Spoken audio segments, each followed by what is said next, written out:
Wow, diumumkan hari ini juga. Ini nasib Indra Syafri usai timnas Indonesia kalah lawan Yordania. Berikut fakta mengejutkannya. Wah. Langsung sat-sat. Dikalahkan Yordania. Sebelumnya timnas Indonesia ternyata sudah dapat pelatih top kelas Eropa. Kira-kira siapa pelatih tersebut? Berikut ulasan menariknya.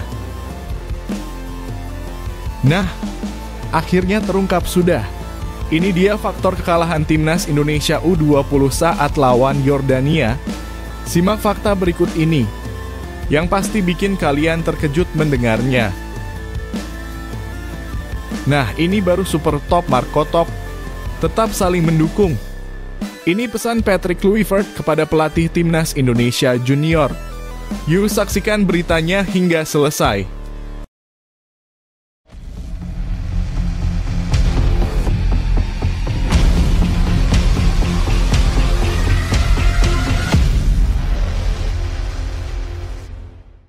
Mohon subscribe channel Timnasku Indonesia agar tidak ketinggalan informasi Timnas Indonesia.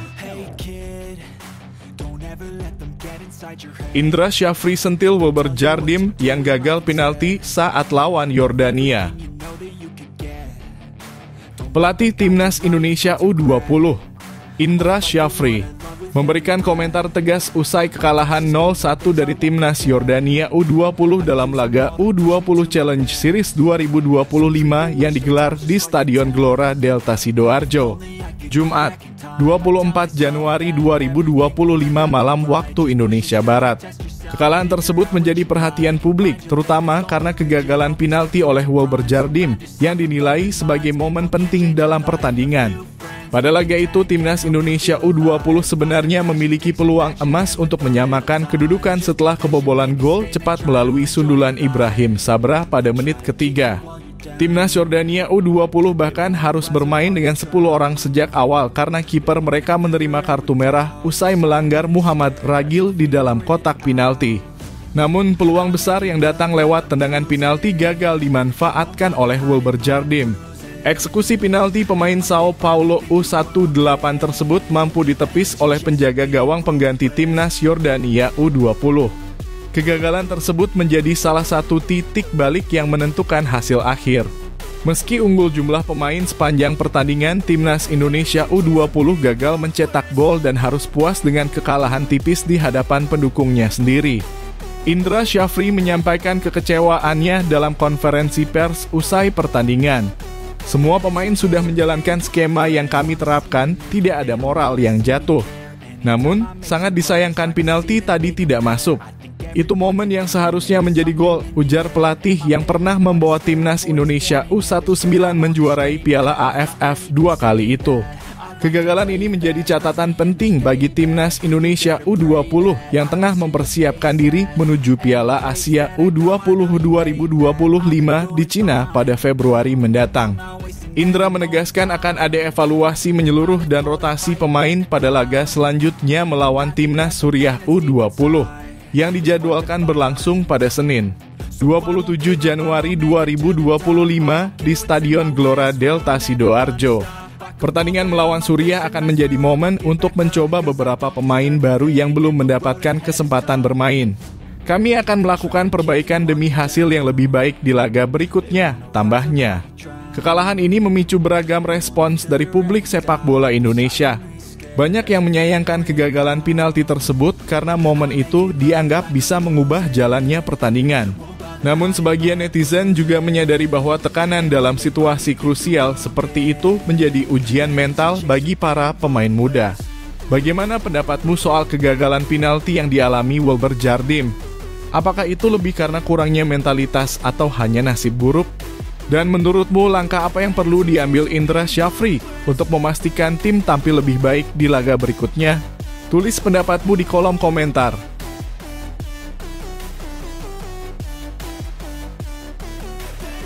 Nasib Indra Syafri usai gagal bawa kemenangan bagi timnas Indonesia. Kekalahan timnas Indonesia U20 dari Yordania di turnamen mandiri U20 Challenge Series 2025 menjadi sorotan tajam dari para pecinta sepak bola tanah air. Pertanyaan besar kini mengemuka, apakah Indra Syafri akan tetap menjadi pelatih kepala atau ia harus bersiap menghadapi kemungkinan yang sama seperti Shin Tae-yong. Ketua Umum PSSI Erick Thohir sebelumnya menargetkan timnas U20 untuk lolos ke perempat final Piala Asia U20 2025. Target tersebut memang tidak main-main mengingat Indonesia tergabung di grup C bersama Uzbekistan, Iran, dan Yaman, tim-tim yang dikenal memiliki sejarah kuat di ajang Asia. Kekalahan melawan Yordania tentu saja menjadi sinyal peringatan bahwa perjalanan timnas U20 tidak akan mudah, bahkan dalam tahap uji coba sekalipun. Indra Syafri sendiri dikenal sebagai pelatih yang memiliki rekam jejak cukup baik di level junior. Namun tekanan untuk memenuhi ekspektasi tinggi publik dan PSSI membuat posisinya saat ini menjadi tidak sepenuhnya aman. Mengingat presiden yang terjadi pada Shin Tae-yong, pemecatan secara tiba-tiba bisa saja menimpa Indra Syafri. Shin Tae-yong yang membawa banyak perubahan pada timnas Indonesia senior harus menerima kenyataan pahit diberhentikan tanpa aba-aba pada akhir masa jabatannya. Kondisi serupa berpotensi terjadi pada Indra Syafri jika performa timnas U20 tidak menunjukkan perkembangan signifikan. Turnamen Mandiri U20 Challenge Series 2025 seharusnya menjadi ajang pembuktian sekaligus pemanasan bagi Donitri Pamungkas dan kawan-kawan sebelum tampil di Piala Asia U20 2025. Namun hasil melawan Yordania tentu menimbulkan keraguan di kalangan penggemar. Bagi Erick Thohir, kegagalan mencapai target bukanlah sesuatu yang bisa diterima dengan mudah. Pernyataan optimisnya soal peluang Garuda Nusantara untuk bersaing di level lebih tinggi, termasuk Piala Dunia U20 2025 di Chili, menjadi beban besar bagi Indra Syafri dan timnya. Namun, apakah pemecatan pelatih menjadi solusi? Ataukah PSSI harus memberikan waktu lebih panjang untuk Indra Syafri menyusun strategi dan memaksimalkan potensi para pemain muda? Pertanyaan-pertanyaan ini menjadi perdebatan hangat di kalangan pecinta sepak bola. Kekalahan dalam pertandingan uji coba mungkin masih bisa dimaklumi, tetapi jika performa buruk berlanjut, tidak menutup kemungkinan nasib Indra Syafri akan seperti Shin Tae-yong. Bagaimana menurut Anda? Apakah Indra Syafri layak diberi kesempatan lebih atau PSSI harus mencari pengganti sebelum Piala Asia U20 2025 dimulai? Tulis pendapat Anda di kolom komentar.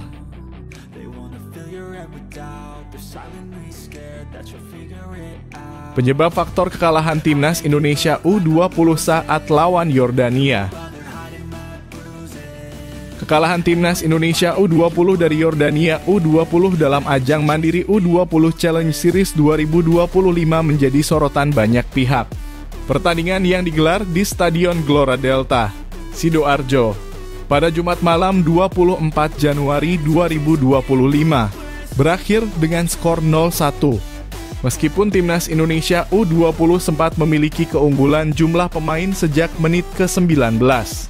Gol sematawayang dari Yordania dicetak oleh Ibrahim Muhammad Abdallah Sabra pada menit ketiga. Dan meskipun mereka kehilangan kiper akibat kartu merah, Garuda Nusantara gagal memanfaatkan situasi tersebut untuk mengubah jalannya pertandingan. Salah satu faktor utama kekalahan ini adalah kurangnya konsentrasi di awal laga. Hanya dalam 3 menit pertahanan Indonesia sudah kecolongan oleh serangan cepat Yordania. Pergerakan Ibrahim Muhammad Abdallah Sabra yang tidak terkawal di kotak penalti berhasil menembus gawang yang dijaga Ikram Al-Ghifari. Momen tersebut menjadi awal buruk bagi Garuda Nusantara yang kemudian sulit bangkit dari tekanan. Selain itu, lini belakang tampak lengah dalam membaca serangan awal dari sisi kiri, menunjukkan perlunya koordinasi yang lebih baik antara pemain bertahan. Keunggulan jumlah pemain sejak menit ke-19 pun ternyata tidak dimanfaatkan dengan baik oleh skuad asuhan Indra Syafri. Setelah kartu merah yang diterima kiper Yordania Salamah Ali Salamah Salman, permainan Indonesia justru terlihat terburu-buru. Peluang emas seperti penalti yang dieksekusi Wilber Jardim pada menit ke-23 menjadi salah satu momen krusial yang gagal dimanfaatkan. Penyelamatan gemilang dari kiper pengganti Yordania Abdullah Al-Sakran semakin mempersulit usaha Garuda Nusantara untuk menyamakan kedudukan. Di sepanjang laga, pola serangan Indonesia terlihat monoton dan mudah terbaca oleh pertahanan Yordania. Ketika peluang tercipta, ketenangan pemain seringkali menjadi masalah. Beberapa kali kesempatan emas dari Aulia Rahman, Tony Firmansyah, dan rekan-rekan lainnya berakhir tanpa hasil, baik karena tendangan yang tidak terarah maupun penyelesaian akhir yang lemah. Keadaan ini menunjukkan bahwa tim masih memerlukan peningkatan dalam hal mentalitas dan eksekusi di depan gawang. Selain itu, Yordania meskipun bermain dengan 10 orang, mampu memberikan perlawanan balik yang cukup menyulitkan. Garuda Nusantara seringkali harus menghadapi tekanan balik, terutama di babak kedua, yang menunjukkan perlunya perbaikan dalam transisi bertahan ke menyerang. Kekalahan ini tentunya menjadi pelajaran berharga bagi Timnas Indonesia U20, terutama dalam menghadapi turnamen-turnamen besar seperti Piala Asia U20 2025. Apa pendapat kalian tentang performa Garuda Nusantara? Apakah kekalahan ini hanya masalah teknis atau ada faktor lain yang lebih mendalam? Yuk, tuliskan pendapat kalian di kolom komentar.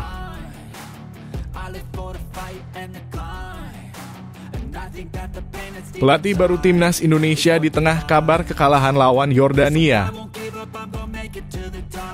Kabar kekalahan Timnas Indonesia U20 dari Yordania di Mandiri U20 Challenge Series 2025 tampaknya belum sepenuhnya surut. Tetapi perbincangan hangat mulai bergeser ke topik lain yang tak kalah menarik. Di tengah polemik performa Garuda Nusantara, muncul isu bahwa PSSI berencana mendatangkan pelatih kelas dunia dari Eropa untuk membenahi tim U20. Kabar ini semakin ramai setelah PSSI secara resmi mengumumkan pelatih baru bagi timnas U23, yaitu Gerald van den Burg, yang diketahui pernah bekerja bersama Erik ten Hag, mantan pelatih Manchester United. Kekalahan dari Yordania memang menimbulkan banyak tanda tanya, terutama soal taktik dan strategi yang diterapkan. Banyak yang merasa bahwa dengan sumber daya pemain muda berbakat yang dimiliki Indonesia, Timnas U20 seharusnya bisa tampil lebih kompetitif. Apalagi Yordania bermain dengan 10 orang sejak menit ke-19, namun Garuda Nusantara tetap gagal memanfaatkan keunggulan tersebut. Isu kedatangan pelatih baru untuk U20 ini menjadi harapan bagi sebagian besar pecinta sepak bola Indonesia yang ingin melihat perubahan signifikan di lapangan. Sementara itu, penunjukan Gerald van den Burg untuk menangani Timnas U23 memberikan gambaran jelas tentang arah baru yang ingin diambil PSSI. Dengan rekam jejak sebagai legenda Belanda dan pengalaman melatih di klub-klub besar, van den Burg diharapkan mampu mengangkat performa tim. Kerjasamanya dengan Erik ten Hag di Ajax turut menjadi nilai tambah, mengingat gaya permainan modern dan disiplin taktik yang diterapkan pelatih-pelatih asal Belanda. Namun pertanyaan besar yang muncul adalah siapa pelatih yang tepat untuk Timnas U20. Beberapa nama mulai disebut-sebut seperti Frank Rijkaard yang memiliki pengalaman luar biasa di level internasional, atau Ruud Gullit, legenda sepak bola Belanda lainnya yang pernah mencicipi sukses sebagai pelatih. Ada juga yang menyarankan agar Patrick Kluivert yang saat ini memimpin timnas senior Indonesia turut memegang kendali di U20 untuk menciptakan kesinambungan strategi. Di sisi lain, banyak yang berpendapat bahwa Indonesia juga bisa mempertimbangkan pelatih-pelatih dari Amerika Latin yang dikenal memiliki pendekatan taktik menyerang dan kreatif. Nama-nama seperti Jorge Sampaoli atau bahkan Marcelo Bielsa, meskipun tampak ambisius, disebut-sebut dapat membawa warna baru bagi permainan timnas U20. Lalu, bagaimana menurut kalian? Apakah mendatangkan pelatih top Eropa adalah solusi terbaik untuk membenahi timnas U20? Atau mungkin Indonesia sebaiknya fokus pada pengembangan pelatih lokal dengan memberikan mereka pengalaman dan pelatihan yang memadai? Tulis pendapat kalian di kolom komentar. Siapa tahu masukan kalian bisa menjadi inspirasi bagi PSSI dalam menentukan langkah selanjutnya untuk masa depan sepak bola Indonesia.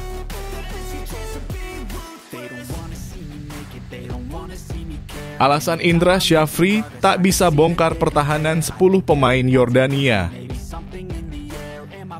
Kekalahan Timnas U20 Indonesia dari Yordania dalam laga pembuka Mandiri U20 Challenge Series 2025 di Stadion Gelora Delta Sidoarjo, Jumat 24 Januari 2025, menyisakan banyak pertanyaan. Tim asuhan Indra Syafri tak mampu memanfaatkan keunggulan jumlah pemain sejak menit ke-17 setelah kiper Yordania, Salamah Ali, di kartu merah. Pertandingan yang berakhir dengan skor 0-1 ini memperlihatkan kelemahan Indonesia dalam membongkar pertahanan rapat atau compact defense lawan. Indra Syafri menjelaskan bahwa meskipun dominasi serangan berada di pihak Indonesia, mereka kesulitan menemukan solusi tepat untuk menembus tembok kokoh Yordania. Kita sudah mencoba berbagai cara bermain melebar, melakukan sirkulasi bola cepat, tendangan jarak jauh, hingga penetrasi ke kotak penalti. Tapi semua itu belum berhasil, ungkapnya dalam konferensi pers usai pertandingan. Salah satu momen krusial adalah kegagalan Wilber Jardim, pemain Sao Paulo U18, mengeksekusi penalti pada babak kedua. Andai penalti itu berhasil, hasil pertandingan mungkin akan berbeda. Namun, Indra memuji mentalitas anak asuhnya yang tetap bermain penuh semangat meski peluang-peluang emas tidak berbuah gol. Compact defense memang menjadi tantangan tersendiri, terutama bagi tim yang mengandalkan permainan menyerang. Yordania meskipun bermain dengan 10 orang, sukses mengatur lini belakang mereka dengan baik. Hal ini menunjukkan bahwa kecepatan sirkulasi bola dan kreativitas dalam menyerang menjadi aspek yang harus ditingkatkan oleh timnas U20. Indra juga menyoroti kurangnya variasi dalam penyelesaian akhir. Kita perlu perbaikan di sepertiga lapangan lawan, terutama saat melakukan attacking. Banyak peluang yang terbuang, baik karena kurangnya ketajaman maupun keputusan yang tidak tepat, tambahnya. Untuk pertandingan berikutnya melawan Suriah, ia berjanji akan melakukan evaluasi menyeluruh, termasuk memainkan 3 pemain utama yang absen di laga ini, Jens Raven, Mufli Hidayat, dan Alvarezi Buffon. Kekalahan ini menjadi pembelajaran penting bagi Garuda Nusantara. Namun, pertanyaan besar tetap muncul, apakah ini hanya soal teknis atau ada hal yang lebih mendalam yang perlu dibenahi? Apakah strategi Indra Syafri sudah cukup efektif atau mungkin gaya permainan timnas harus dirombak total? Bagaimana menurut kalian? Apakah timnas U20 perlu perubahan besar atau ini hanya soal waktu dan evaluasi? Dan jika kalian berada di posisi pelatih, strategi apa yang akan kalian terapkan untuk membongkar compact defense seperti Yordania? Tulis pendapat kalian di kolom komentar. Kita bahas bersama demi masa depan sepak bola Indonesia yang lebih baik.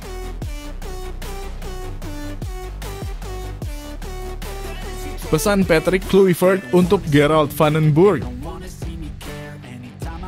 Gerald van den Burg resmi menjadi bagian dari tim kepelatihan timnas Indonesia U23, sebuah langkah yang diyakini dapat membawa perubahan signifikan bagi sepak bola nasional. Penunjukannya oleh PSSI pada Jumat 24 Januari 2025 mendapatkan dukungan penuh dari Patrick Kluivert, pelatih timnas Indonesia senior. Kluivert tidak hanya menyambut hangat kehadiran van den Burg, tetapi juga memberikan pesan tegas mengenai peran pentingnya dalam membangun fondasi kuat bagi generasi muda pemain Indonesia. Dalam pernyataannya yang dikutip dari laman resmi PSSI, Kluivert menyebut van den Burg sebagai sosok dengan mentalitas juara yang sangat dibutuhkan untuk membimbing para pemain muda. Pilihan ini sangat tepat. Gerald van den Burg membawa keterampilan, konsistensi, dan pengalaman yang luar biasa. Dia telah memenangkan banyak gelar, baik sebagai pemain maupun pelatih, dan itulah yang kita perlukan untuk meningkatkan level permainan timnas U23, ujar Kluivert. Van den Burg bukan nama sembarangan di dunia sepak bola. Sebagai pemain, ia pernah mengangkat trofi Liga Champions bersama PSV Eindhoven, meraih Liga Belanda bersama PSV dan Ajax Amsterdam, serta mencatatkan gelar di pentas internasional bersama timnas Belanda. Karier kepelatihannya juga tidak kalah gemilang, termasuk menukangi tim junior PSV Eindhoven dan klub 1860 Munich. Dengan kombinasi pengalaman ini, van den Burg diharapkan mampu mencetak pemain-pemain yang siap bersaing di level tinggi, sekaligus menjadi jembatan menuju tim senior. Kluivert juga menekankan pentingnya kerjasama dalam tim kepelatihan yang kini semakin solid. Dengan kehadiran Gerald van den Burg, Alex Pastoor, dan Denny Lanzaat, ia optimistis visi besar sepak bola Indonesia akan semakin mendekati kenyataan. Bekerja bersama orang-orang yang memiliki visi yang sama sangat penting untuk mencapai tujuan kami. Kehadiran Gerald melengkapi puzzle staf pelatih kami, tambah Kluivert. Namun tantangan besar tentu menanti. Membawa mentalitas juara ke dalam skuad U23 yang memiliki latar belakang dan budaya berbeda tidaklah mudah. Proses adaptasi baik dari sisi strategi maupun pendekatan akan menjadi kunci keberhasilan van den Burg. Tetapi jika melihat rekam jejak dan pengalaman yang dimiliki, optimisme Kluivert tampaknya sangat beralasan. Bagaimana menurut kalian? Apakah penunjukan Gerald van den Burg sebagai pelatih timnas U23 akan membawa dampak besar? Dan bagaimana harapan kalian terhadap kolaborasi antara Van den Burg dan Kluivert untuk masa depan sepak bola Indonesia? Jangan ragu untuk menulis pendapat kalian di kolom komentar.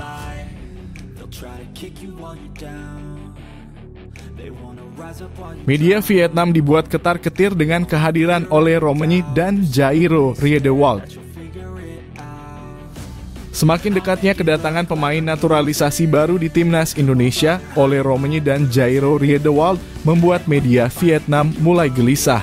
Kedua pemain kelahiran Belanda ini diyakini akan memperkuat skuad Garuda dalam menghadapi tantangan besar, termasuk pada lanjutan putaran ketiga kualifikasi Piala Dunia 2026 zona Asia pada Maret 2025. PSSI kini tengah mengupayakan proses perpindahan kewarganegaraan bagi Ole dan Jairo agar segera rampung.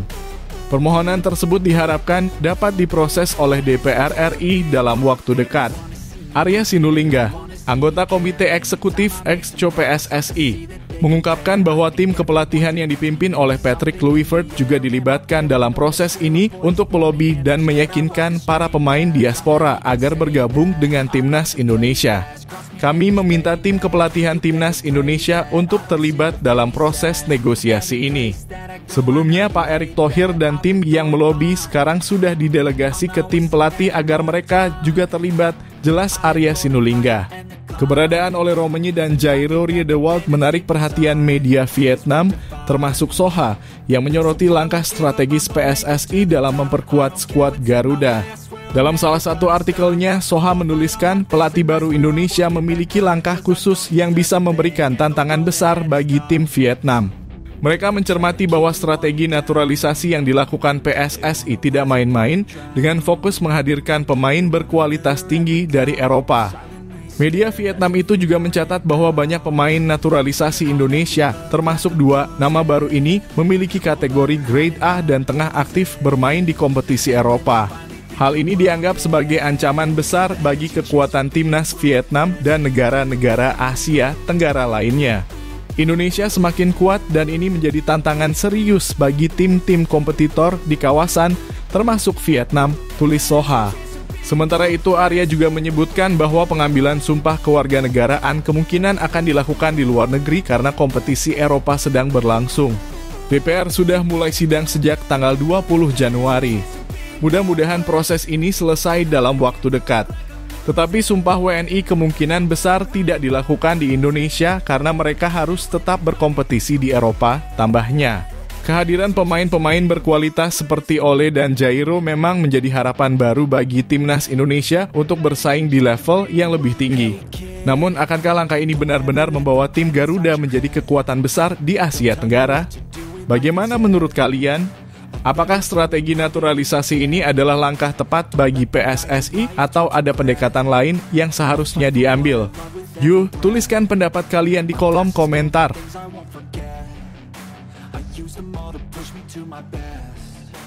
Gerald van den Burg siap beri segenap hati untuk timnas Indonesia. Gerald van den Burg resmi menyatakan siap memberikan segenap hati dan dedikasinya untuk timnas Indonesia. Mantan pemain legendaris Belanda ini telah diperkenalkan sebagai pelatih timnas U23 Indonesia sekaligus asisten Patrick Kluivert untuk timnas senior. Dalam perkenalan resminya pada Jumat 24 Januari 2025, Van den Burg menyampaikan rasa bangga atas kesempatan besar ini. Saya sangat bangga atas kesempatan ini dan akan memberikan segenap hati saya, ungkap Van den Burg melalui situs resmi PSSI. Sepak bola adalah tentang semangat dan bisa bekerja sama dengan Patrick untuk mengembangkan sepak bola Indonesia adalah hal yang luar biasa. Saya tidak sabar untuk segera datang ke Indonesia, lanjutnya. Nama Gerald van den Burg bukanlah asing di dunia sepak bola. Sebagai pemain, ia memiliki karier gemilang bersama Ajax dan PSV Eindhoven, 2 klub raksasa Belanda. Van den Burg sukses meraih 8 gelar Eredivisie, 3 bersama Ajax dalam kurung 1980 hingga 1986 dan 5 bersama PSV dalam kurung 1986 hingga 1993. Tidak hanya itu, ia menjadi bagian penting dalam sejarah Belanda saat menjuarai Euro 1988, turnamen di mana ia bermain di semua pertandingan tim oranye. Prestasinya di level klub juga luar biasa. Pada tahun yang sama dengan kemenangan Belanda di Euro, Van den Burg membawa PSV menjuarai Piala Champions 1987-1988 di bawah asuhan Guus Hiddink. Setelah gantung sepatu, ia melanjutkan karier di dunia kepelatihan menangani PSV U19, TSV 1860 München, dan Helmond Sport. Sebelum bergabung dengan PSSI, Van den Burg sempat bekerja sebagai pelatih teknik tim kelompok umur Ajax, sebuah pengalaman yang memperkuat kemampuannya dalam pengembangan bakat muda. Pelatih Timnas Indonesia, Patrick Kluivert, sangat antusias dengan kehadiran Gerald Van den Burg di tim kepelatihan. Gerald memiliki keterampilan, konsistensi, dan mentalitas juara yang sangat kami butuhkan, ujar Kluivert. Profilnya melengkapi staf kami dengan sempurna. Pengalamannya yang luas, baik sebagai pemain maupun pelatih, akan membawa kontribusi besar bagi sepak bola Indonesia. Bekerja bersama orang-orang seperti Gerald sangat penting untuk mencapai visi bersama kami. Kehadiran Van den Burg membawa harapan baru bagi sepak bola Indonesia, terutama dalam mempersiapkan timnas U23 menghadapi berbagai turnamen besar. Dengan pengalaman dan mental juaranya, ia diharapkan mampu mengangkat kualitas permainan dan mentalitas para pemain muda Indonesia, membawa mereka bersaing di level internasional. Menurut kalian, apakah kehadiran Gerald Van den Burg dapat menjadi titik balik bagi sepak bola Indonesia? Apakah pengalaman dan mental juara dari seorang legenda seperti dia bisa membawa timnas Indonesia ke level yang lebih tinggi? Yuk, tuliskan pendapat kalian di kolom komentar.